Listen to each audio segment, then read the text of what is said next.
पोलेको पिरो हाँकु छोइला आज म हजुरहरूलाई सजिलैसँगले घरमै बनाएर देखाउँदैछु।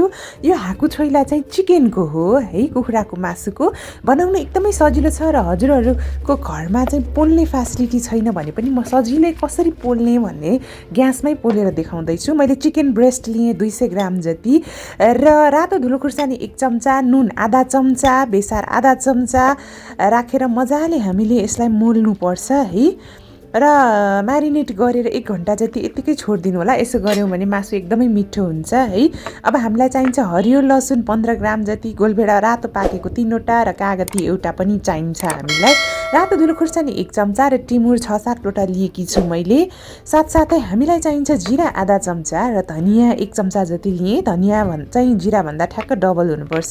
भुटेको तिल 1 चम्चा, यो चाहिँ अप्सनल हो, र नुन 1 चम्चा जति चाहिन्छ हामीलाई। लसुन अदुवा मजासँगले काटेँ मैले 1-1 चम्चा र लसुन 5 वटा जति र अदुवा 1 इन्च र प्याज एउटा लिएकी छु। र मेन हामीलाई चाहिने भनेको यो भुटेको तोरीको तेल हो। मैले तोरीको तेलमा चाहिँ यो हल्कासँगले फ्राई गर्दैछु। यो हामीले 80% मात्रै पाक्ने गरेर फ्राई गर्छौँ, पुरै पाकिराख्नु पर्दैन है। यस्तो थोरै तेल राखेर यसरी चिकन ब्रेस्टलाई फ्राई गर्दाखेरि चाहिँ हामीलाई पोल्दाखेरि पनि छिटै पाक्छ है। यसलाई लगभग 2-3 मिनट यतिकै फ्राई गर्नु होला। 80% मात्रै पाक्दा पुग्छ यो, 2-3 मिनट मात्रै यस्तो गर्ने हो। र 3 वटा गोलभेडालाई चाहिँ मैले थोरै तेल लगाएँ है। यो किन गर्ने भन्दाखेरि पोल्दाखेरि पछि धेरै डढ्दैन यसो गऱ्यौँ भने। अब यसलाई एउटा चिरमा उन्नुपर्छ हामीले यसरी है। यो चिज चाहिँ मैले सजिलैसँगले बजारमा किन्न पाइन्छ है। हेर्नुहोस् त, अब यो चिकन चाहिँ लगभग 80% पाकिसक्यो है। योभन्दा धेरै पकाइराख्नु पर्दैन पोल्नलाई चाहिँ। त्यसपछि चाहिँ म अब ग्यासमा कसरी पोल्ने भनेर सिकाउँछु है त हजुरहरूलाई। यो मासु हाँकु छोइला बनाउनको लागि चाहिँ यसरी मैले चाहिँ एउटा स्ट्यान्ड राखेर पोलेकी छु ग्यासमै है। तल एउटा फलामको स्ट्यान्ड देख्न सक्नुहुन्छ हजुरहरूले, उल्टो पारेर राख्ने। र त्यसपछि चिकनलाई पनि उनेर यसरी हल्कासँगले 2-3 मिनट हामीले सेक्नुपर्छ।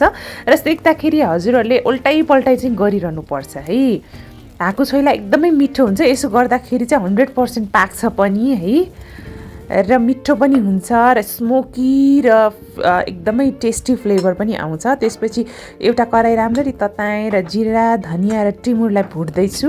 कुनै पनि छोइलामा जिरा धनियाँ र टिमुरलाई चाहिँ यसरी भुटेर पिसेर राख्नुभयो भने चाहिँ एकदमै मिठो हुन्छ है। हेर्नुहोस् त, अब 2 मिनट जति सेलाउनलाई छोडिदिनु होला। र त्यसपछि म पिस्दैछु।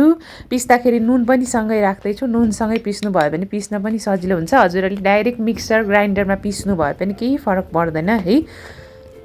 र त्यसपछि लसुन अदुवालाई पनि राख्दैछु। अब मजाले यसलाई लस पारेर पिसेँ। डाइरेक्ट मिक्सरमा पिस्नु भए पनि हुन्छ, मिक्सर छ भने चाहिँ। तर खरमा कुट्ने मसला राख्यौँ भने चाहिँ एकदम नेपाली फ्लेभर, नेवारी स्टाइलको हाँकु छोइला एकदम मिठो हुन्छ।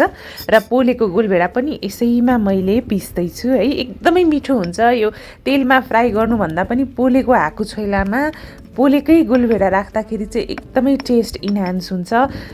र हजुरहरूले खास गरेर यो रेसिपी चाहिँ ड्रिङ्क्सहरूसँग लिनुभयो भने अझै मिठो हुन्छ। खाना, रोटी, नान, परोठा जेसँग खाँदा पनि हुन्छ है। यो चिकनको हाँकु छोइला है बफको भन्दा पनि एकदमै टेस्टी हुन्छ। एउटा बाउलमा मैले भर्खरै पिसेको मसलालाई राखेँ है। हजुरहरूले मेरो च्यानल अमरपन्छी फुडवर्ल्डलाई सब्सक्राइब गर्नुभएको छैन भने प्लिज सब्सक्राइब पनि गरिदिनु होला। रातो धुलो खुर्सानी राखेँ, प्याज मसिनोसँग काटेर राखेँ, हरियो लसुन चाहिँ एकदम कम्पलसरी नै हो, भुटेको तिललाई पनि राखेँ।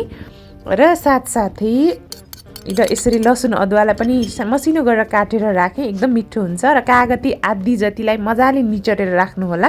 कागती पनि राख्न एकदम इम्पोर्टेन्ट छ। र यो पोलेको हाँकु छोइलालाई पनि राखेँ।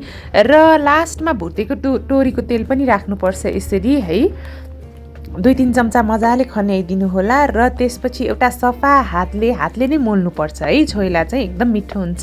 सफा हातले 2-3 मिनट मजाले मोल्नु होला है। एकदम खाउँ लाग्दोसँगले तयार भइसकेको छ है।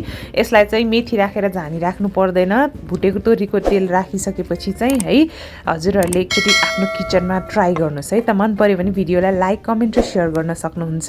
र मेरो च्यानल अमरपन्छी फुडवर्ल्डलाई सब्सक्राइब पनि गर्न सक्नुहुन्छ। आजको रेसिपी हजुरहरूलाई कस्तो लाग्यो त तल प्रतिक्रिया दिनुहोला है त।